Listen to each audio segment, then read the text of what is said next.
Modern biblical scholarship is full of holes. Scholars have attempted in most cases to apply the same rules to the biblical authors that are applied to other ancient sources. However, there is strong evidence that the Bible simply cannot be dated accurately using the same rules. This is Thucydides. His History of the Peloponnesian War is a great example of ancient historiography.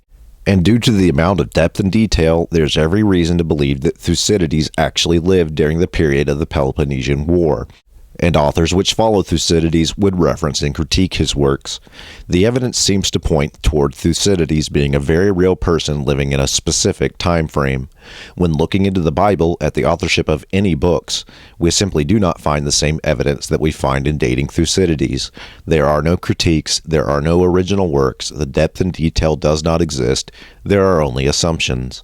Those assumptions are based on literary qualities and historical references.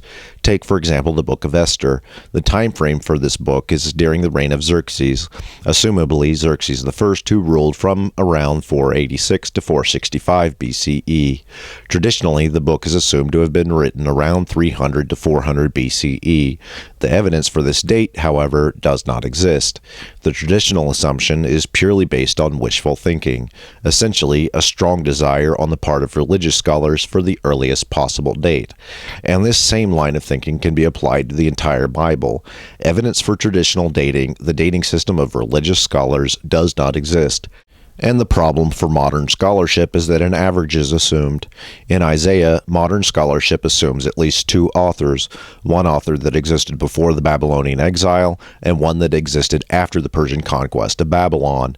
The problem with this assumption is that there is no evidence of multiple authors beyond traditional time frame, and as can be seen in other books, the traditional time frame does not indicate a date of authorship.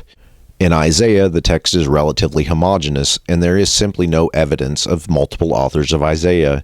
Now, it is likely that there were multiple authors for this book, and though the evidence is weak for multiple authorship, it is unlikely that the entire book was written by one author. However, the text itself does not give evidence of early authorship.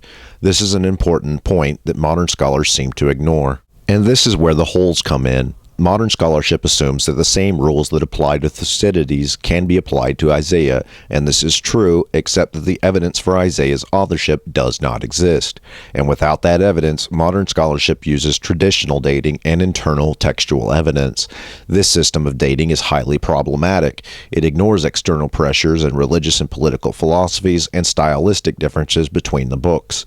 It also ignores inaccuracies and the fact that the entire Bible simply does not go into the amount of detail expected from an author that wrote contemporary with the times. In my next video, I'll discuss an external pressure on Judaism that led to the creation of the modern Old Testament. While the evidence of early Bible authorship does not exist, there is strong evidence both internally and externally that the books of the Bible may have been authored much later than traditional dating assumes.